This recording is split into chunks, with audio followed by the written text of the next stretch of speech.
My small son, while doing his homework the other evening, whimsically said he wished he had his own private computer to help him. I reminded him that he has between his ears a tool far superior to any computer ever devised. The brain of man has 4 remarkable powers that far exceed anything yet built into a machine.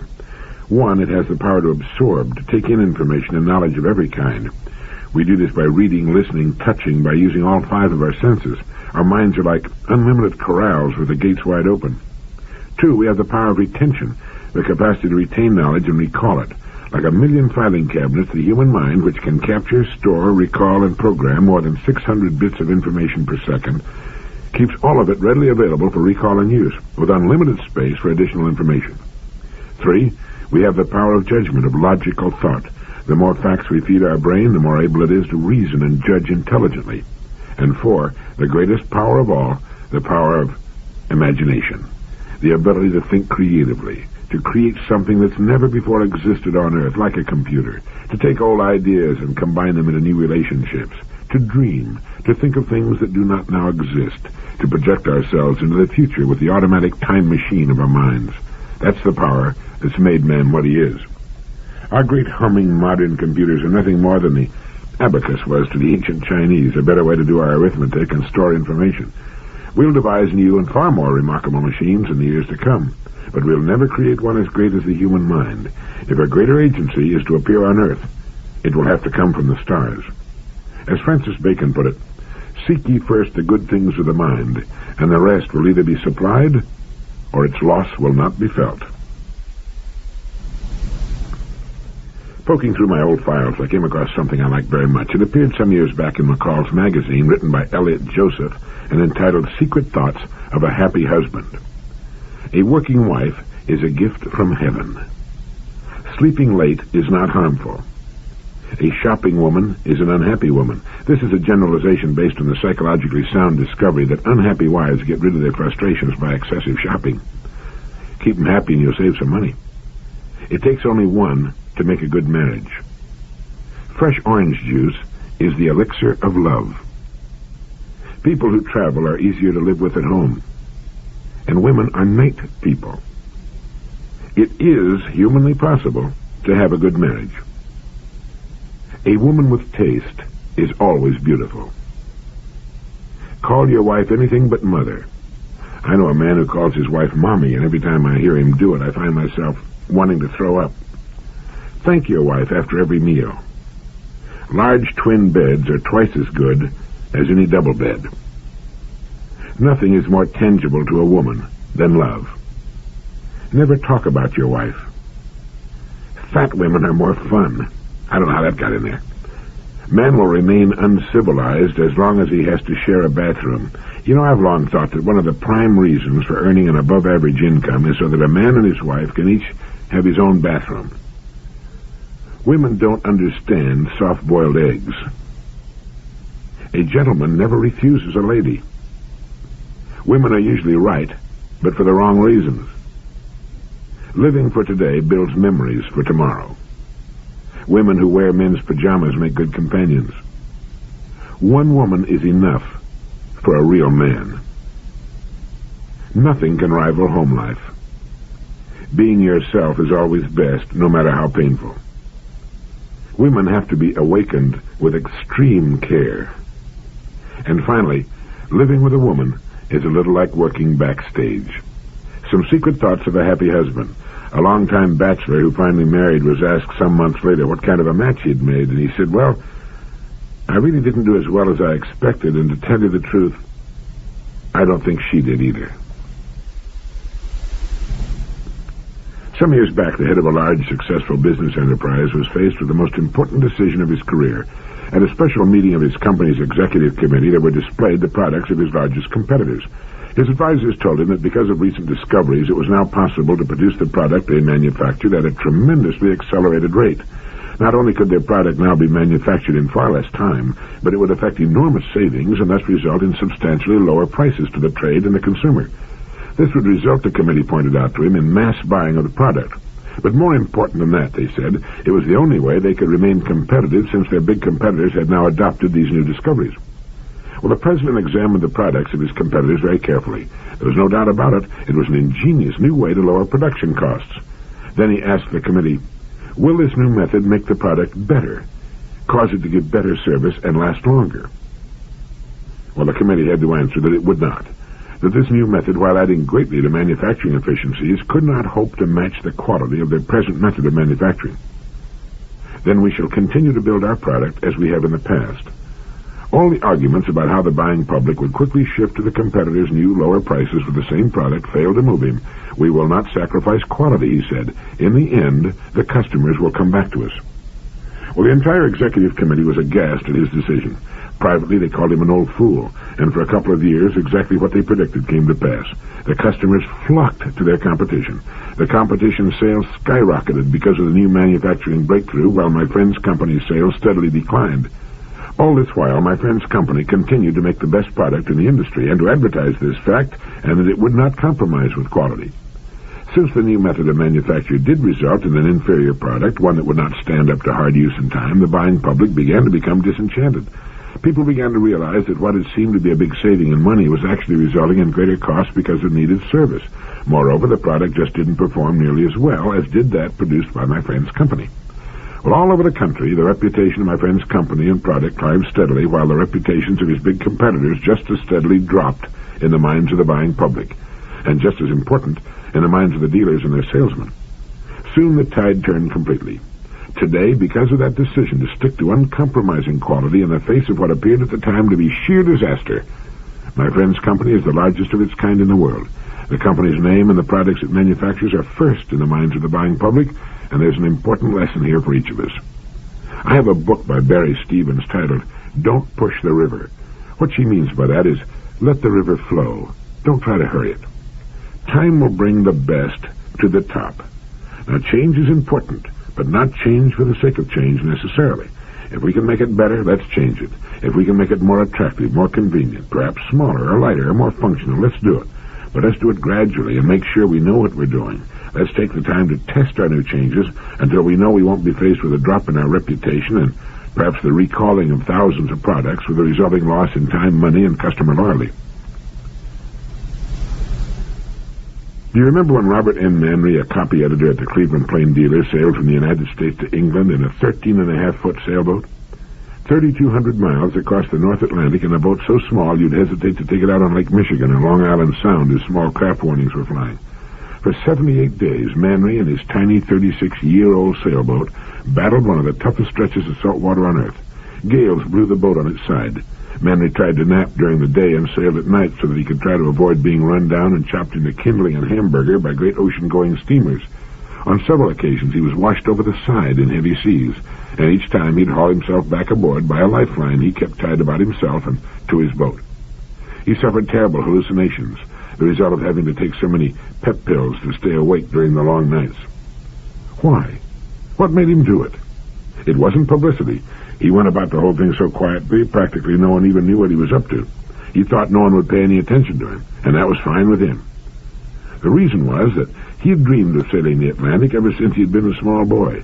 He bought the dinky old boat for $250. He completely rebuilt it, taught himself navigation, and practiced long-distance sailing on Lake Erie. He told his wife the real reason for his embarking on so incredible a journey and so vulnerable a craft. He said to her, there's a time when one must decide either to risk everything to fulfill one's dreams or sit for the rest of one's life in the backyard. That's why Mr. Manry went sailing over the mountains of deep water in a boat only about twice the size of your bathtub. That's why he sat in his tiny open cockpit and weathered storms that caused the passengers to clear the weather decks of great ocean liners. He was fulfilling a dream he'd carried in his heart since he'd been a small boy. Well, offers for books and magazine articles poured in on him. Cleveland gave him a hero's welcome, as did the 20,000 people who wildly cheered the successful end of his voyage when he arrived in Falmouth, England. It's been proposed to Congress that Manry's boat, Tinkerbell, be placed in the Smithsonian Institution alongside Charles Lindbergh's plane, the Spirit of St. Louis. Courage. The courage to finally take one's life in one's own hands and go after the big dream has a way of making dreams come true. It seems to open hidden doorways from which good things begin to point the way. It's never easy, and the good results come only after we've made the journey in our own way. For Manry, at 47 years of age, it was sailing 3,000 miles to the North Atlantic.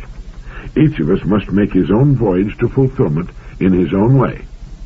or sit in the backyard. Now here's an opportunity to test your mental health. A study made by Drs. Charles Solly and Kenneth Mumdum at the Menninger Foundation came up with a prescription for good mental health. It consists of 5 parts. As I give them to you, ask yourself how you stand with regard to each. Mentally healthy people behave consistently in 5 important ways. 1, they have a wide variety of sources of gratification. This does not mean that they chase frenetically from one activity to another, but that they find pleasure in many different ways and from many things. If for any reason they lose some of their sources of gratification, they have others to turn to. For example, a person who loses a good friend by death may sorrow, but if he has other good friends, he draws psychological sustenance from them and recovers. But if a man loses his only good friend, well, he has little else to fall back on and continues to grieve in his loneliness.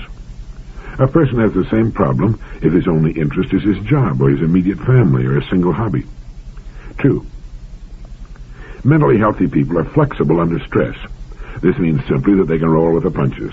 When faced with problems, they can see alternative solutions. Flexibility under stress is closely related to having a wide variety of sources of gratification.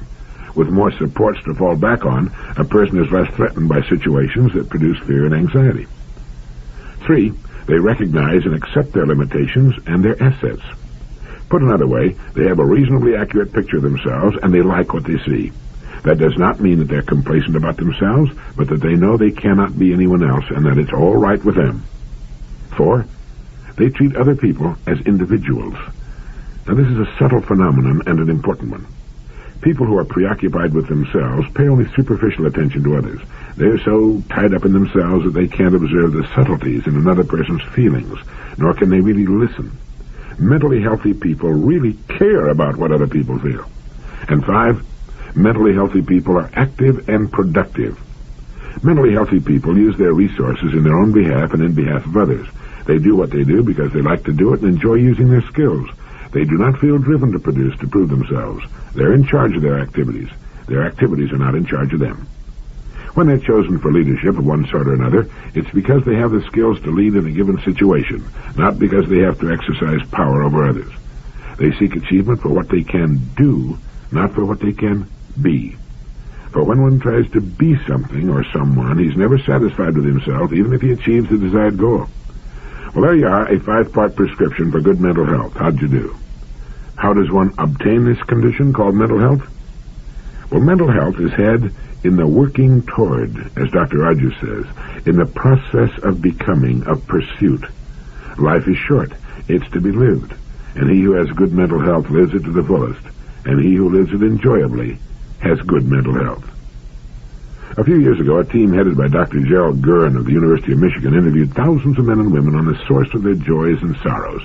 When the results were in, they were a surprise to everyone concerned, but they have since been confirmed by sufficient studies to validate them. Here they are. 1, married men are the happiest people in our society. Next, and I think you might be in for a surprise here, come single women. Followed in the number 3 position by wives. Bachelors bring up the rear. They're the losers in the happiness sweepstakes. 2, people who worry are happier than those who don't. Now, this is another surprising but well-documented discovery. Very old people who have given up don't worry. Neither do the hopelessly poor and the downtrodden. People who are actively involved with life do. They worry constructively about their marriages, children, finances, careers in the firm and happy belief that they can change things for the better. 3, money does bring happiness. I don't think anyone ever seriously doubted this, do you? Certainly being unable to pay the rent and meet medical bills or finance a child's education are unhappy states of affairs. People with high incomes report being happy just as often as those with modest but adequate incomes and means do. 4, the more education a person has, the happier he tends to be. Now that certainly explodes popular opinion. In fact, the more you study, the more you realize that popular opinion is practically always pure baloney. 5, where a person lives makes little difference one way or the other as far as being happy is concerned. Apparently there's nothing to those stories of blissful rural life versus the sheer hell of city living or the claims of rival regions. 6, men tend to get more enjoyment out of children than women do. This is because men are handed the pleasures of parenthood without most of the pains. This does not mean that women would be happier without children. 7, Women who work outside the home seem to be no happier and no less happy than housewives. 8. The husband's occupation does affect the happiness of the marriage. The wives of clerical workers, salesmen, and professional men are highest in reporting happy marriages. Those of unskilled workers and farmers, the lowest. And how are you coming with your home library? Do you need some good ammunition on why it's important to read? The last time I checked the statistics, I think they indicated that only about 4% of the adults in this country have bought a book within the past year. That's dangerous. It's extremely important that we keep ourselves in the top 5 or 6%. In one of the monthly letters from the Royal Bank of Canada, and those letters are marvelous, it was pointed out that reading good books is not something to be indulged in as a luxury. It's a necessity for anyone who intends to give his life and work a touch of quality. The most real wealth is not what we put into our piggy banks, but what we develop in our heads. Books instruct us without anger, threats, and harsh discipline. They do not sneer at our ignorance or grumble at our mistakes. They ask only that we spend some time in the company of greatness so that we may absorb some of its attributes. You do not read a book for the book's sake, but for your own. You may read because in your high-pressure life, studded with problems and emergencies, you need periods of relief, and yet recognize that peace of mind does not mean numbness of mind. You may read because you never had an opportunity to go to college, and books give you a chance to get something you missed. You may read because your job is routine, and books give you a feeling of depth in life. You may read because you did go to college. You may read because you see social, economic, and philosophical problems which need solution, and you believe that the best thinking of all past ages may be useful in your age too. You may read because you're tired of the shallowness of contemporary life, bored by the current conversational commonplaces, and wearied of shop talk and gossip about people. Whatever your dominant personal reason, you will find that reading gives knowledge, creative power, satisfaction, and relaxation. It cultivates your mind by calling its faculties into exercise. Books are a source of pleasure, the purest and most lasting. They enhance your sensation of the interestingness of life. Reading them is not a violent pleasure like the gross enjoyment of an uncultivated mind, but a subtle delight.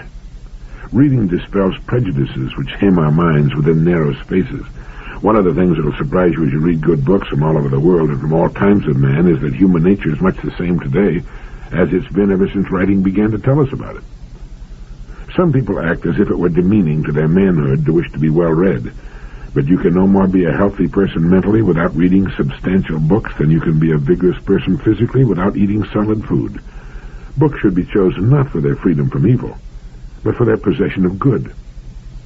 Dr. Johnson said, "Whilst you stand deliberating which book your son shall read first, another boy has read both." Emerson wrote, "Do that which is assigned you, and you cannot hope too much or dare too much." He wasn't talking about what we're assigned to do by people. He was talking about our natural assignment, that which has been built into our bones and fibers, the unseen set of our very being. 1,000 people may work for a living at the same trade, but each of them has abilities and talents uniquely his own. There are things he can do with ease because of his natural set that the other 999 people cannot do as well or with the same facility. 1,000 young women may marry and set about the business of having children and keeping houses, yet each of them is different from the other 999 in some respects. Each of them has had something assigned to her, and as Emerson said, in this area of her life, she cannot hope too much or dare too much. It's the same with every one of us, and it's through the development and fulfillment of this inborn facility that each of us can achieve a degree of greatness during his life. If we never find our strong characteristic, it's because not knowing we had it, we failed to look for it. In the Sermon on the Mount, we're told, "Ask, and it shall be given you. Seek, and you shall find. Knock, and it shall be opened unto you."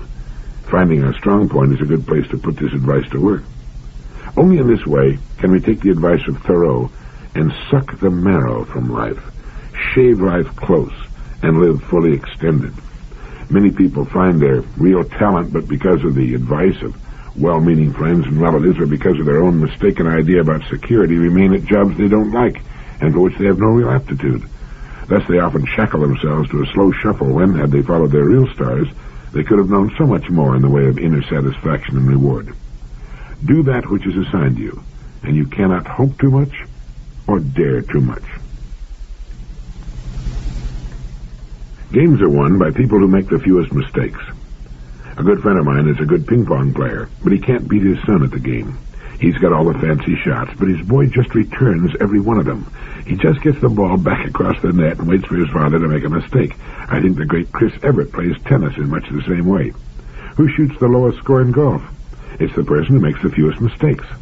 A golf course is so arranged and the ball and clubs are so constituted that the player is penalized for any mistake he makes, no matter how slight. In order to make it around the course in par figures, parring every hole, you must not make a single mistake. And it's the same with any game you can think of, including the game of life. As the philosophers tell us, it's all a matter of cause and effect. If the cause is right, the effect will be right. But if the cause is wrong, nothing on God's green earth can make the effect come out right ever. Except, very occasionally, by pure chance. Once in a while a golfer will make a bad shot, as I did the other day. I'd pulled my drive to the left and it was headed for water when it struck a tree, a very small tree too, and bounded back into the fairway. We saw Lee Trevino win the British Open by chipping his ball into the cup from off the green. But over a period of time, these average out with bad bounces and bad breaks. And it's the same with this business of living. We're going to have lucky breaks from time to time, especially if we're headed in the right direction. And they're great when they come along. But over the long haul, our success or failure will depend on the number of mistakes we make or don't make. For every mistake we must pay. If it's a small mistake, maybe the cost is small, but it gets us off the track. It slows us down just as a slice or hook means coming back from the rough or a lost ball. For every big mistake, the cost is big. And the biggest mistake of all is to try to live in such a way that we avoid all risks. If we played golf with nothing but a putter, we would probably never get in a rough, a sand trap, or off the fairway. But we wouldn't score well either. So it comes down to Dr. Rogers' comment that responsible personal choice is the most essential element in being a person.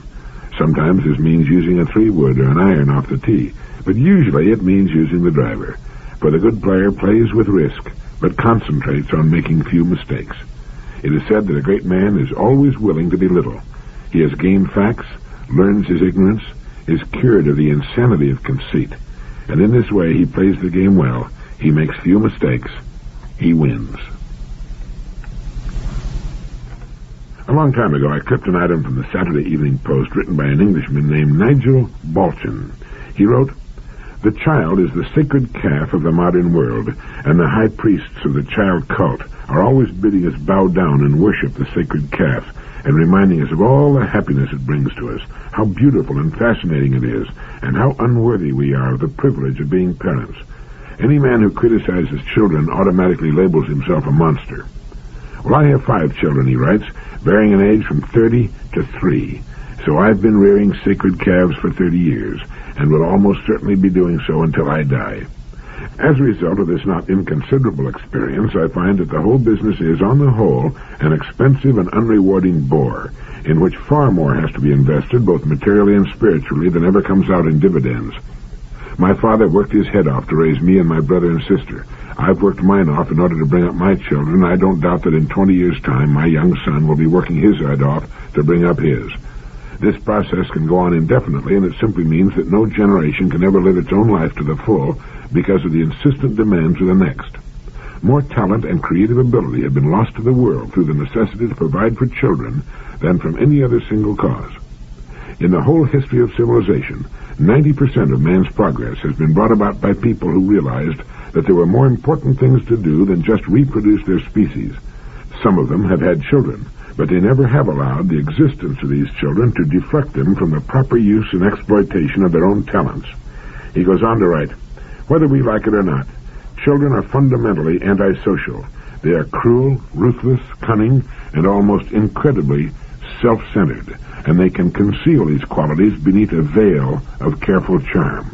Let us then," he goes on to write, "stop the woolly, sentimental worship of children as living dolls and get on with the serious business of educating and maturing them as potential adults. In order to do this, we have to get rid of the idea that the family group, father, mother, and children, has some peculiar, almost mystical value. I know of no evidence that this is true, and of plenty that the family group is a source of emotional disturbance. The family group with child-worshipping parents is about the worst way in the world to bring a child to grips with the facts of adult life." The title of Mr. Balchin's article was "Children Are a Waste of Time." I remember reading that Evelyn Waugh, the author, said, "No matter how busy I may be or important the work I may be doing, I manage to spend at least 5 minutes a day with my children. And it's been said that the main reason adults want their children to grow up, marry, and have children of their own is because it's the only way they have, Pyrrhic victory though it is, of getting even with them. But when you're coming home and see your child running to meet you with its little arms outstretched and a glow of pure happiness on its face, or crawl into your lap and put its arms around your neck, it's worth it, even if it's only for the moment. Besides, let's face it, children are here to stay. My old friend Dr. Harold Blake Walker of Evanston sent me something some time back that I enjoyed tremendously, and I think you will too. He wrote, "We live by faith, or we do not live at all. Either we venture, or we vegetate. If we venture, we do so by faith, simply because we cannot know the end of anything at its beginning. We risk marriage on faith, or we stay single. We prepare for a profession by faith, or we give up before we start. By faith, we move mountains or opposition, or we're stopped by molehills. Faith, however, is not often tranquil and steady. It ebbs and flows like the tides of the restless sea. Normally, like Browning's bishop, we are forever exchanging a life of doubt, diversified by faith, for one of faith, diversified by doubt. Yesterday, we began the day with confident hope, with trust in its promise. Last night, perhaps after a trying and troublesome day, we were beset by doubt and anxiety. We grope and fumble in search of certainty, wishing we could escape the doubts that haunt us. The peril is that we shall cease groping on through our doubts and live only on our negations. What we need, you and I, is faith strong enough to bear the burden of our doubts. No man ever drilled an oil well without being troubled by misgivings as the drill chewed downward toward producing structures, but only a fool would cease drilling halfway to the hoped-for pool. It was William Morris, the painter, who wrote, "I tell you, it's no joke to paint a portrait. Into the painting of every picture that's worth anything there comes a period of doubt and despair. The artist, however, goes on with his work beyond his doubt to creative achievement. Faith enough to carry our doubts. It's enough. Perhaps it's all we can manage when fears assail and doubts annoy. Maybe we can do no more than grope on through our uncertainties, pursuing the enterprises of our lives in the grim trust that the end will justify the struggle. If, despite our gnawing doubts, we can muster faith enough to take a single step on the road to where we're going, we are on the way to creative achievement. Every triumph of the human spirit begins with one step taken in faith. The single step is the small handle to great matters. No man or woman ever won a worthy triumph without faith to keep on and on, always able to last at least 5 minutes longer. There's one further thing to be said, namely that worthy triumphs cannot be won without faith enough to maintain our integrity. One of the ultimate tests of faith is our capacity to go on believing that somehow the right is the right, even when right is on the scaffold and wrong seems to be on the throne. All of the great ventures of our lives require faith enough to bear the burden of our doubts, so that we're able to take the first step in the direction in which we wish to go. Enough of faith to keep on going through struggle and strain, and to maintain integrity on the way. I like that. Yes, faith is the assurance of things hoped for, the conviction of things not seen, and we need to exchange a life of doubt, diversified by faith, to a life of faith, diversified by doubt. Thank you.